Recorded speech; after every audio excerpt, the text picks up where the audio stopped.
All right. So, hello and welcome to Sound Mind, Sound Body. I am Izzy Naud. I'm a holistic health coach for the music industry, and I've started this series of workshops in 2023. And since 2024, I have also been receiving guests who can be health and well-being professionals serving music artists and professionals. And today we have Denise Devenish, who is a music industry therapist. You rebranded, right? Yeah. I was the artist therapist, and then I thought actually I work with everyone in the industry, so it's quite important to, yeah, just to narrow that title down a bit. All right, Yeah. great. So for people who don't know Denise Devenish is a therapist and member of the BACP. Running her own private practice, she offers a specialist service for musicians and those working across the music industry. She has supported A-list artists and across the board DJs, managers, everyone involved in bringing the magic. Growing up in a family steeped in music and having performed with bands such as Blur and Primal Scream, Denise has seen the unique highs and lows working in music can entail from both a personal and professional perspective. Drawing on the world's largest, highlighting the unique issues faced, and offering healthy ways of working, Denise insists the industry safeguard musicians and works to protect and prevent mental health crises from occurring. Denise has spoken on panels and delivered workshops for the Ivors Academy, SoundCloud, the London Jazz Festival, Sony Music, and across the industry. Like last week, Essex, Yes, South by Southwest London. Yes. Southwest London. So yes, you're everywhere. Yes. And Yeah. he has written published articles for PRS, the Musicians Union, and for the UK's largest mental health care publication, Therapy Today.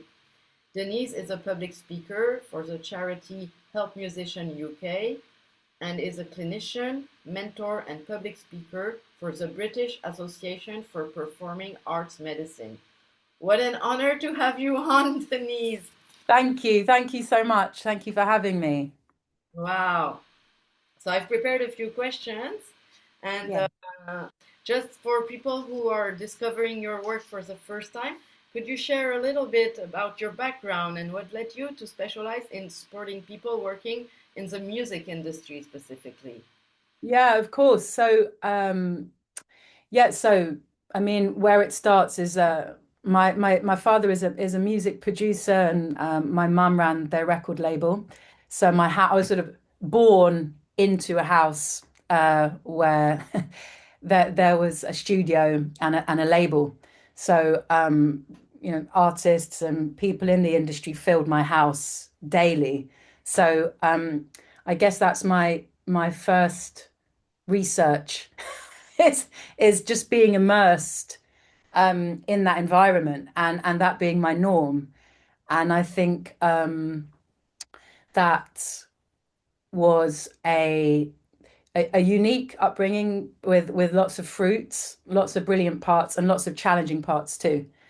It wasn't all glamorous and fun all the time because of the nature of the music industry, which I think as I got older and had experiences touring very young, sort of 17, um, and singing younger than that, 14, 15, because it was there, because I was so lucky that I could just go down and do a vocal for some brilliant, famous person and not even realize because I was oblivious. There's a naivety to my way in that's very important to name.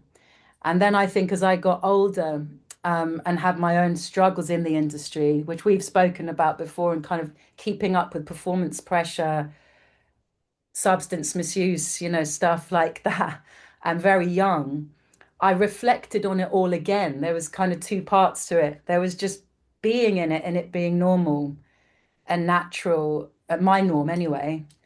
Um, and then there was having to deal with some of the harder parts in my 20s and in my early 30s when I trained, because I worked with young people for a long time when I walked away from music in mental health care.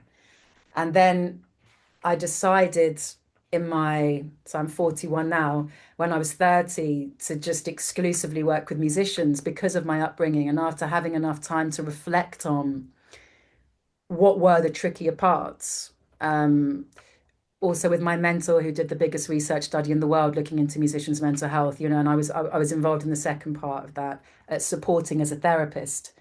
Um, and I kind of landed in it and I thought, do you know what? Why don't I just go exclusively into the music industry and see if I can open up some of these conversations and in if you were to analyze myself with my therapist hat on, try and save the people I couldn't.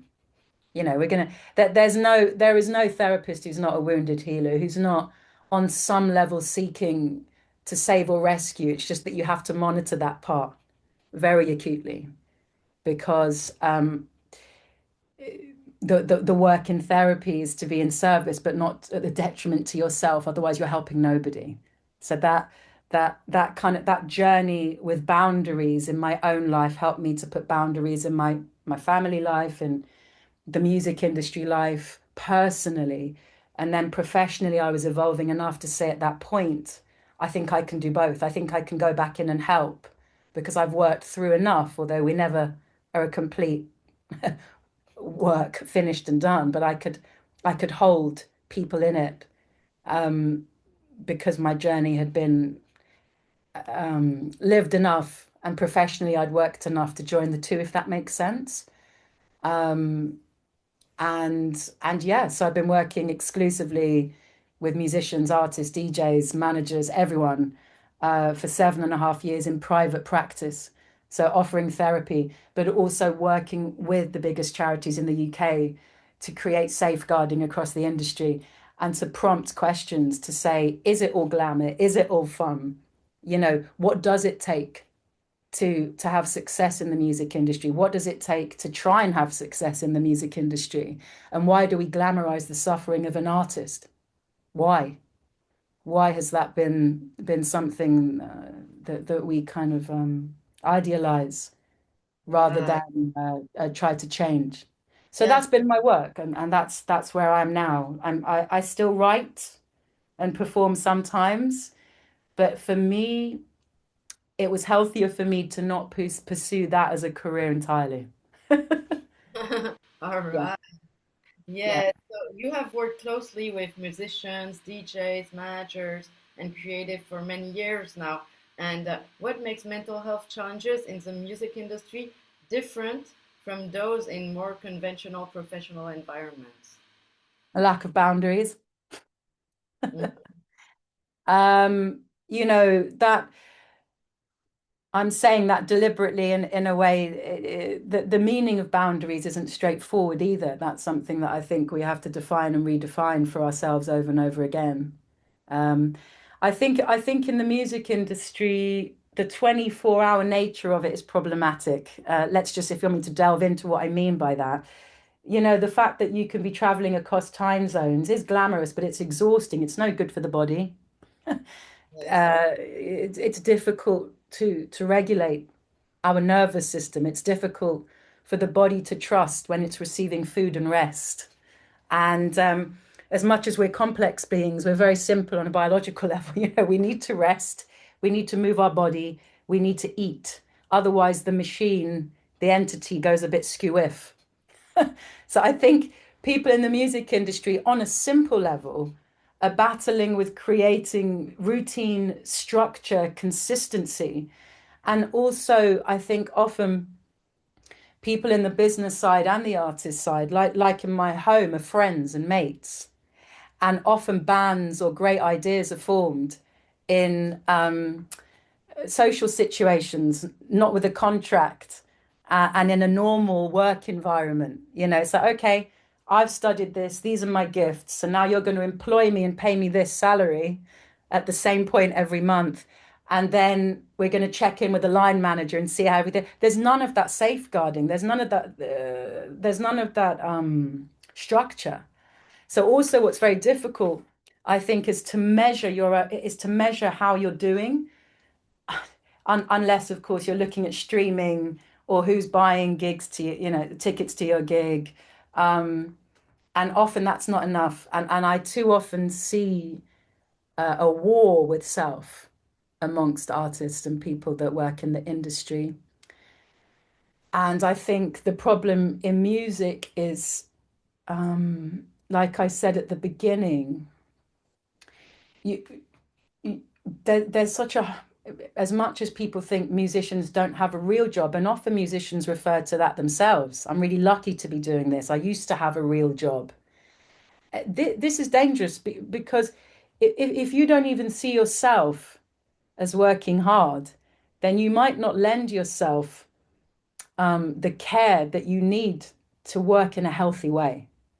So lots of people in the music industry are working in very unhealthy ways, and the world is glamorizing it rather than saying we've got a problem here, and actually saying you've got no right to complain because you're doing the music thing and I'm doing a real job. So we've got a cultural problem. We've got a problem in how people perceive musicians, and also from within, how musicians perceive themselves and people working across the industry. And I think there's lots of neurodivergence, and I think there's lots of substance or addiction issues. Maybe now young people aren't taking, drugs and drinking like they were before. I think it's changed, but I still think there's lots of addiction issues, be it food, social media, sex. There's lots of it's an emotional industry. It's charged with emotion. And I don't think that people know how to manage it.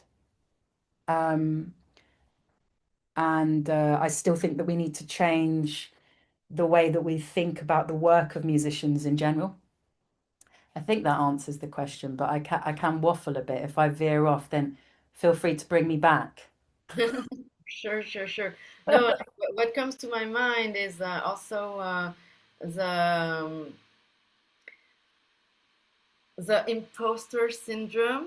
Yes, Is that something that comes up often with your clients? all the time, all the time. And again, I think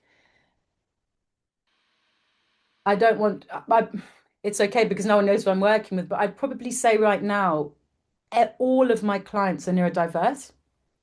So be it ADHD, OCD, autism on the spectrum.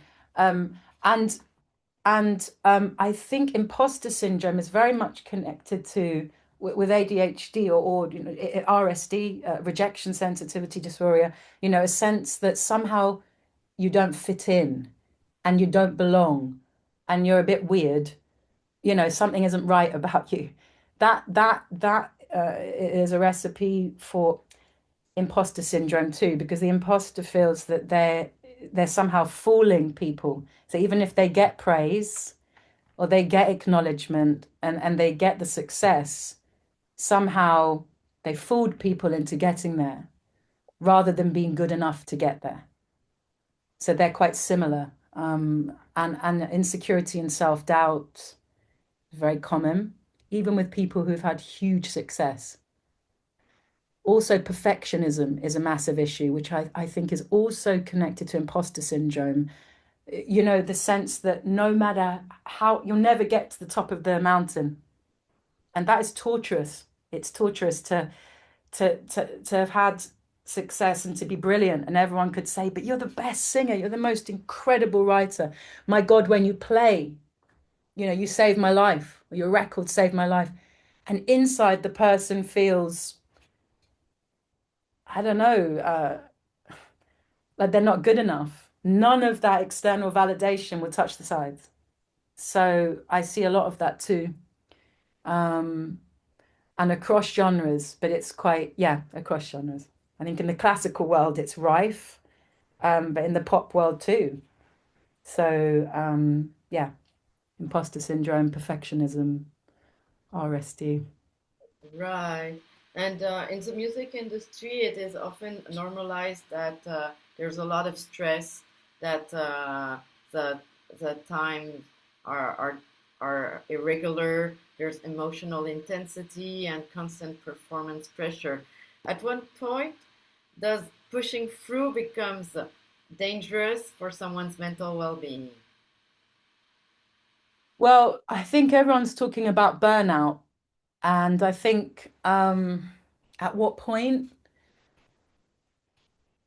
I think if we're talking about mental health in general, at the point that you are questioning if you're okay is the point to seek help.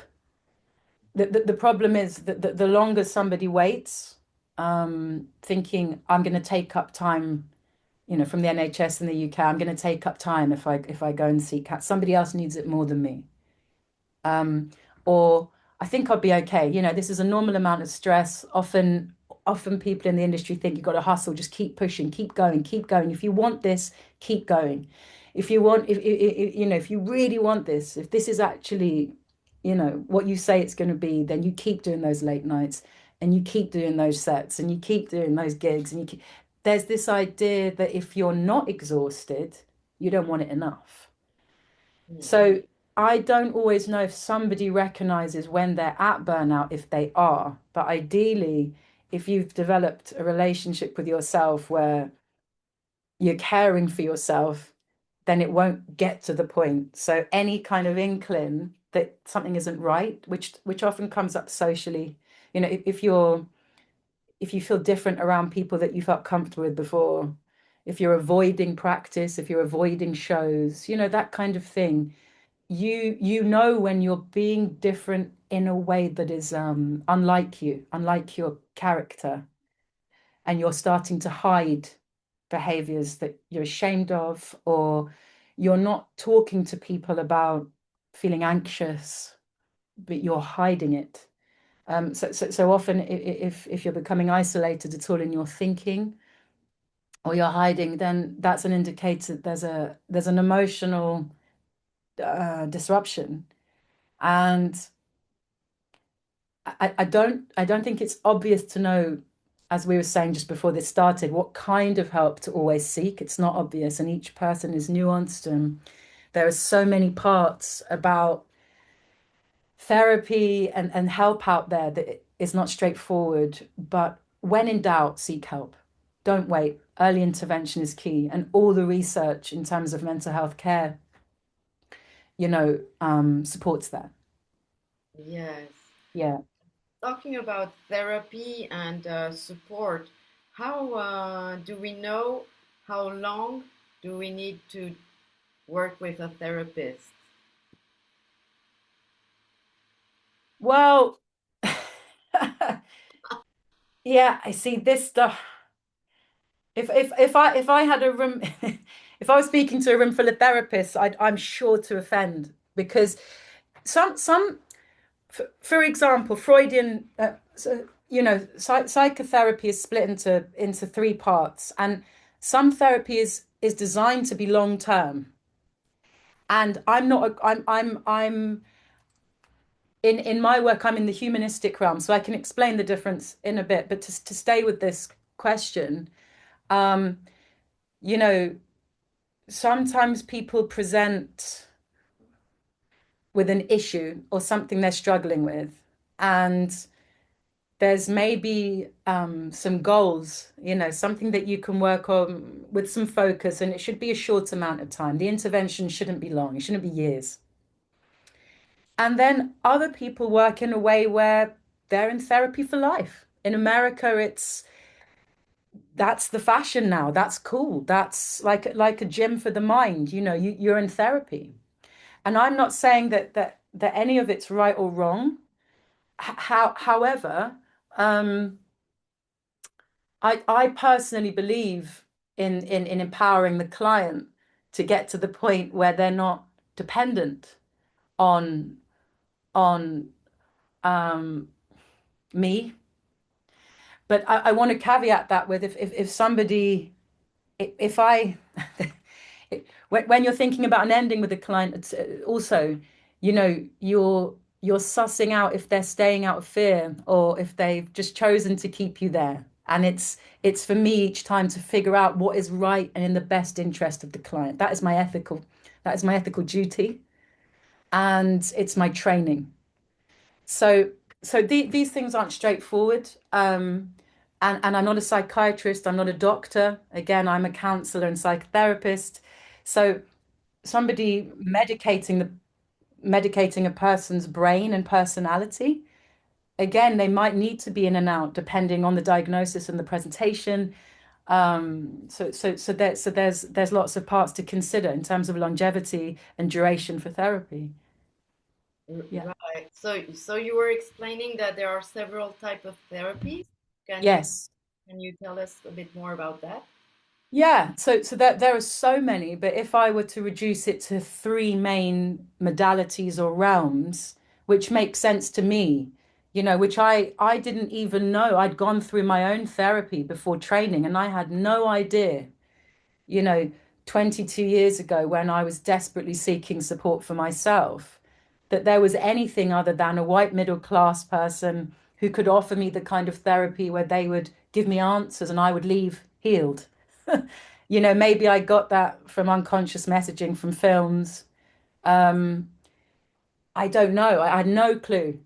I was grateful for the help and I went on this journey and I've written about it in an article that was probably a bit more detrimental for me than helpful because the kind of therapy it was now I realize Freudian psychodynamic therapy, and it didn't align with my cultural beliefs. The therapist had no idea, didn't even ask about my cultural upbringing, which massively shaped the environment or the landscape of my thinking. Um, and it wasn't even a part of our therapeutic work. So anyway, Freud is the godfather of psychotherapy. You must respect Freud, and I prefer Jung. But and I prefer Jung. I could go all over the place. But in the realm of the psychodynamic, let's stick there. At the center is a man called Freud, and he very much believed that each person. I'm going to simplify now. That each person can be helped by psychoanalysis, by looking at the past, looking at attachment theory, the ego, um, and referencing the past and early childhood experiences to shed light on the present and to move forward through that analysis. Then, excuse me if you can hear any children in the background. Hopefully, they'll be going back downstairs soon. Um, and then we have Freudian psychotherapy, which then moves, and one of his students is a man called Carl Rogers. Um, and he went on to create counseling, so it's still psychotherapy, but this is the humanistic realm where I might be a bit biased because I already explained I reside here, but this belief is very different from psychoanalysis because it's saying rather than the therapist's analysis being imperative to the client's healing, perhaps the therapist has to focus on the client's wisdom, that the client perhaps knows more than they realize they know. So, therefore, the therapist's duty and job is to create the right environment, the right conditions for the client to evolve in their present. And the relationship, the therapeutic relationship is key.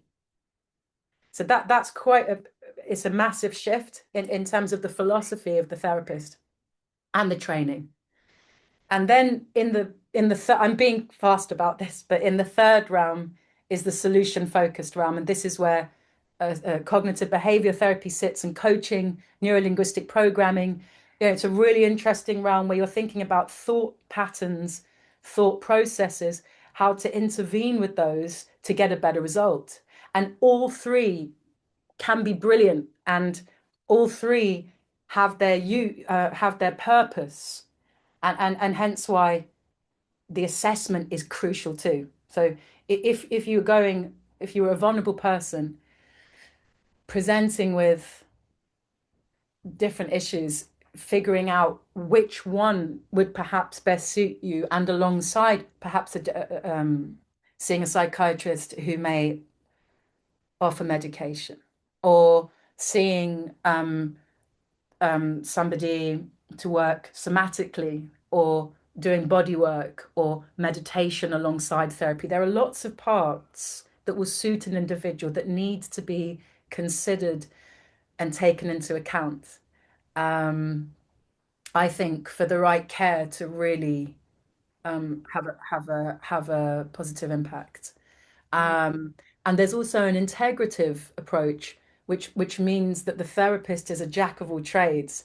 So they kind of offer the psychodynamic approach, the humanistic approach, and some of the solution focused, um, according to what the client needs.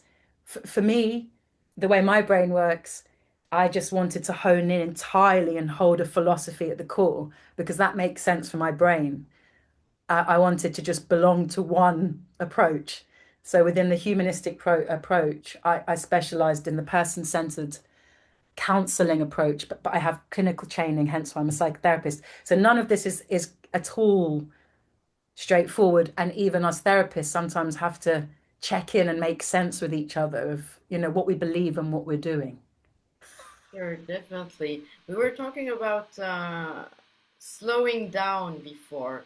Many Yes. creatives fear that slowing down and prioritizing well-being could impact their creativity or momentum. How do you help people reframe mental health care as something that actually supports long-term creative performance rather than limiting it? Yeah, the slowing down thing, and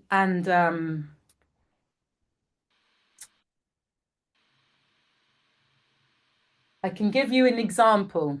So there's a great therapist called Gestalt who also sits in the humanistic realm, and I use a lot of I use something called the parts work a lot. And I recently said to one of my clients who's DJing all the time and is, probably at burnout, who's non-stop, you can't uh, first of all, I'm never going to judge. I never want to make any of my clients for judge. So a way in to getting them to slowing down is being with exactly what they're saying. I'm hearing you and I'm hearing the mission, but I'm curious if we can separate your work into parts. That kind of helps because then the client starts to see, okay, maybe there's a version of me, the artist self, I call it, or the DJ self or performer self, and they're relentless. They don't want to stop. They want to wake up at 2 a.m. and they have a great idea and it's exciting. I love all of that. I've got that part of me too. I don't want that to stop. It's a gorgeous part of my being, and I honor that part, and I love her. But if I don't have a therapist part, a parent part, a part that has nothing to do with any role, then I'll be consumed in that. So with my clients, I try and figure out what their other parts are.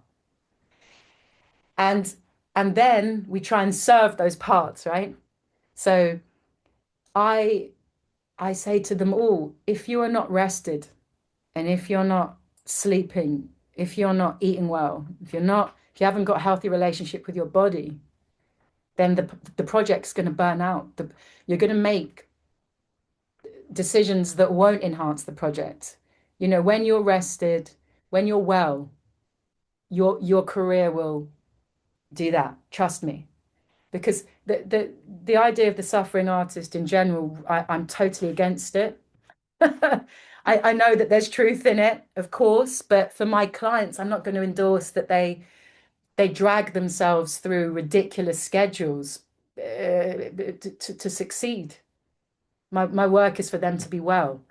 So the parts thing really helps me to get them into that mindset of, okay, I can do all the pushing and I can be wild and I can enjoy that energy that helps me to create, but there has to be another part that is still. So how can we explore what stillness looks like for you? How can we explore what rest looks like? How can we explore what calm looks like? And let's not mistake peace for boredom, which a lot of busy minds. I get it too. We do. I don't want to stop because that's where it all stops. The career stops, the fun stops. Also, where the heart can stop, the body can stop, there can be a crash. So I have a duty of care to you. We're gonna have to see another part so that I can protect you on tour. I can protect you on shows. You know, I just try and find a way in, basically. Right. Um, Looking at the past few years, what are the most common situations, struggles, or patterns you've been seeing repeatedly among your clients in the music industry? I mean,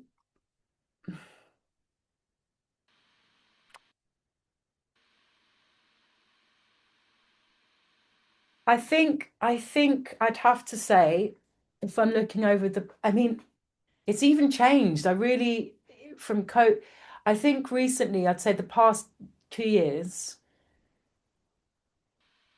there's a real, there's a real struggle with exter the kind of social media image or the image of how they're being perceived versus who they are privately, and not being able to peacefully consolidate the two.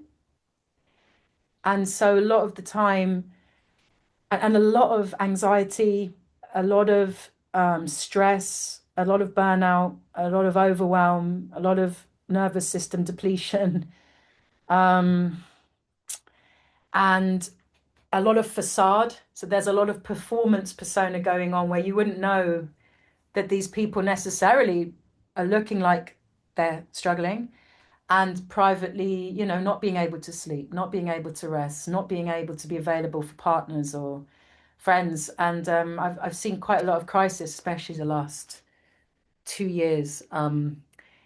Yeah, in trying to keep up with what I think is a lot of pressure to deliver, and to keep up with social media and money, just not earning the same money from live shows, having losing money. I've worked with big artists, incredibly artists who've had number one hits, who are losing money on tours because of how much it costs just to make it happen. And Spotify streaming is ridiculous, in terms of avenue for income. That's also a major stress. And then that seeps into self-worth. So I'd also say just self-worth issues. Yeah. Wow. When you say this about yeah, losing money when they go on tour, and also the fact that yeah, when you stream on Spotify you just get pennies, um, like, how can the music industry take responsibility of the well-being of artists and music professionals? That's a big one, I know. I mean, do you know what? There's there are some who are making loads of money. Okay. There's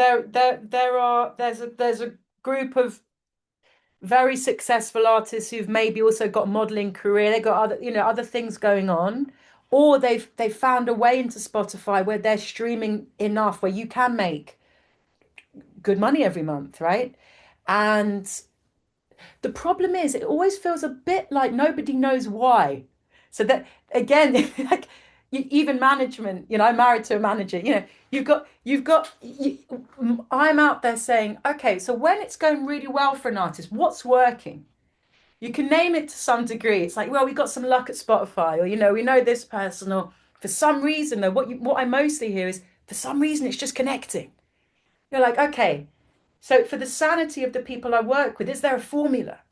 Is there is there something that we can hold on to and say it's a set thing? If you just lean into this, there's going to be money, and then you can rest and feed the family, and you'll be good. Um, I unfortunately I don't think that the industry has that kind of anywhere. That that that secret formula. I think some people are smashing it and hoping long may it last, and some people have smashed it and then they've lost everything. And I just think across the board, what we need to recognize is there's a lot of anxiety. It's over 73% in the last round, and that are struggling with incidences of, it's how it's framed, anxiety and depression. So, we need more culturally, just more awareness and more consideration and more care for what it takes. Because if you're going to go into music, it's tough. That there isn't a secret formula to make it easy. Lots of people are working several jobs to make their music dream last, and these are successful people too. This isn't just people starting out. I can't name names. These are people, incredibly talented people who've had loads of success who are struggling to pay their rent. Mm. So we've got an issue in the machine. But in terms of mental health care, also when a young person signs a blooming deal, make sure that you write in mental health support. Preempt that they're going to need some counseling. You cannot put the kind of pressure when it does go the right way onto a young person to keep delivering and not think there's going to be an absolute crash, because a young person's sense of self is under-evolved. So then for that to grow on stages and on social media and under the pressure of having to deliver across time zones constantly, it is not healthy. And we have a duty of care to make sure that, our artists stay well, and lots are not well. Um, so as much as I think the past, you know, the part we had, just as I kind of stepped in, I remember Stormzy spoke out about depression. There were some huge profile artists who are speaking out, and that's really positive and great. But still, there is so much room for change culturally, um,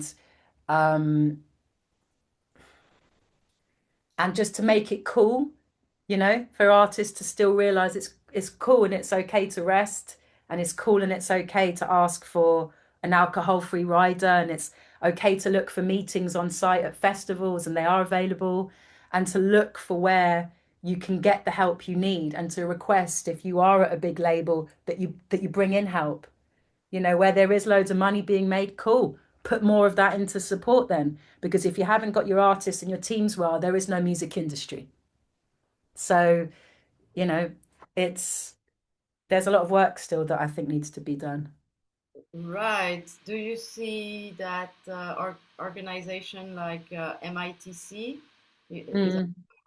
music industry therapist, Therapist. psychologist, Yes. who they get to raise more awareness among the different parts of the music industry so that artists can get more support, and also not only artists but like music industry employees, Professionals. uh, Yeah. professionals. I mean, are there enough programs financed so far for to take care of the mental health No. and the general health of the people? Well, what can be done? I mean, I'm part of AFEM as a health Yes. Yeah, yes, great. Yeah. electronic music, and we're Yeah. trying to figure out what are the ways to raise more awareness and to get everyone involved at all levels and in all businesses, because some businesses they could help by sponsoring therapy or coaching Yeah. for artists. Yeah. Yeah, and there are brilliant organisations that are doing a lot, and the British Association of Performing Arts Medicine are great, and Help Musicians UK, and there was a fund for a long time where you could get free therapy, and you could also call the 24-hour helpline, and there are great initiatives. There's a lot of lip service as well. I think that bringing in, I think with mental health care, you can't just have a big event or a one-off thing, a talk. I think it needs to be built into the structures of big labels, that there's just a kind of a consistent check-in service and a culture in at labels amongst music industry professionals where mental health care and support is just a part of the makeup of the business. And I think that that's changing. Um, and I just think mental health care in general, everywhere, it's difficult to get it right. But we can invest a lot more in just investing in people, having a space to talk and share. I think groups are so powerful, having kind of regular community and creating community and staying connected to other people that are open to talking about their struggle and not afraid to out of loot. Lots of people don't want to say that they're vulnerable because they don't want to lose work. They don't want to lose the job. They don't want to be the one that had the breakdown. They don't want to be the one that's scared on tour or not able to keep up with the pressures in the office. So I think if you create a culture where it's a given that it will be stressful and it's a given that long hours in music are really testing on the nervous system and you know it's okay to talk that through, and in fact when you do you'll feel better, then you remove the shame and the fear of being judged and the fear of losing your job. And so I just wish that all organizations had a kind of mental health care package, built in where a check-in service was part of work. And I guess I work in private practice, so most people are paying themselves to see me. I'm rarely seeing artists where the label is none. Mm. You know, that's coming out of the artist's pocket, right? And I get that. I understand. Because who's to pay for it? None of these are straightforward questions, but yeah, I love the community spirit. I do see more and more and more groups, and I do see more and more people joining groups and attending, like, what you're running, being able to be here today. There's so much more of that, and it's really important, this work, because it means that you can come and take a breath and say, oh, it's not just me, this is a thing. And there's the research, read Can Music Make You Sick? I've got it here. Yes. Have you this is a it's not the easiest book to read. It's a lot of information, but there's still on the Help Musicians UK website a great review of this. And I just think every time we're reassured, every time you have a conversation with somebody and they go, yeah, I'm anxious too, or yeah, I'm finding the workload a lot, or yeah, I love performing, but being on a stage, it's hardcore. I don't like being on a plane. Um, suddenly that suddenly just that alone is so powerful. I really think in all the years of struggling myself, working with people, all the people, I lost people in the music industry. And, if I look back on what caused that, I can never answer that. I Mm. have my reflections, my ideas. But I think when we hold stuff in because we don't want to be a burden, we want to be tough, um, we don't want to humiliate ourselves. We also block the opportunity to connect to other people who are also struggling. And we will all struggle the human existence. Being in the music industry, it's not easy. It was never meant to be. And, you know, the more we talk about it, the better. Yes, it's interesting because I host networking events, and the questions people ask to each other are based on this, like they're sharing what is a challenge that they have faced, and how did they overcame it, and starting with the connection being about something authentic and real instead of just being like, oh, what are your biggest accomplishments? And Yeah, yes, yeah, that's gorgeous. And as soon as somebody does speak from that place, you see in the group, don't you? Or how networking is not, it's not suddenly a thing of, let me sell you what I can't do that. I don't want to do that. I don't know what that means. I'm not good at it. I don't know what it looks like.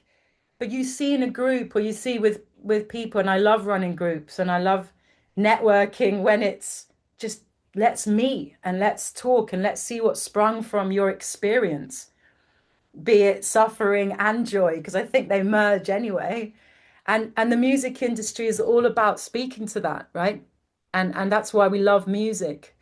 So I just don't think there's enough protection of this magic. I don't. It's a everyone working in the business side of it and all the artists have flocked to it for healing, to to to to be safe because it makes sense. So it's a real dichotomy then when you see people struggling just to stay in it, just to stay close to the thing that brings them the most peace, you know? For sure. One Yeah. last question because we're running out of time. Uh, Yes. we share the same mission of helping music artists and professionals to improve their health and prevent burnout. How can therapists like you and holistic health coaches like me can team up to to support our clients in the best way? Yeah, I love that. Well, I have my training and I have, the like I said, why I don't like to be integrative. I'm not a jack of all trades. I know what I know, and you know what you know. You've sent me your practices, and me being in my I couldn't even do it. I remember it took me about a month until I could even look at the video. So, as much as uh, I'm good at what I do, I'm a human being that also needs other skill sets, other visions, and for me, I work very holistically. So, I don't think any form of therapy can work in isolation. And I think I worked in a suicide unit for 4 years and it was heavy. But I tell you what was really great about it and really positive is that to get those young people through such a difficult time, there were about 5 threads of therapy going on. So in the school, I was working in the school at the time doing sort of bespoke music work. That was one part. Getting them outside to use their body was another part. Seeing the psychiatrist to measure and diagnose and to provide medication was one part. Seeing the psychologist was another part, and having the day-to-day counseling so I think we work together by offering our skill sets and we remind people that mental health is never it the mind isn't here. The mind is in the body. I think what's really exciting now in the realm of trauma is that I don't think there's any form of trauma therapy that is not somatic. You are never ever working with somebody who is suffering trauma without looking at how they've experienced that trauma in the body. So it is not my forte. I don't know Qigong. I don't know Tai Chi. I don't know meditate. I meditate. I do a bit of it. I don't know what I'm doing. So while I'm here, I may be good at the sort of parts that I am. I know from being a therapist, I then need to do several other things to keep myself grounded and well. So that's how I think we collaborate. Great. Well, Yes. thank you so much, Denise. Uh, Thank you. I'm gonna invite you to share your contacts in the chat, and I will Yes. send them to the people in a follow-up email, and I will post them in the on the replay on YouTube. Thank you And so much. we will stop the recording now and go to the safe space part. Yes. Thank you.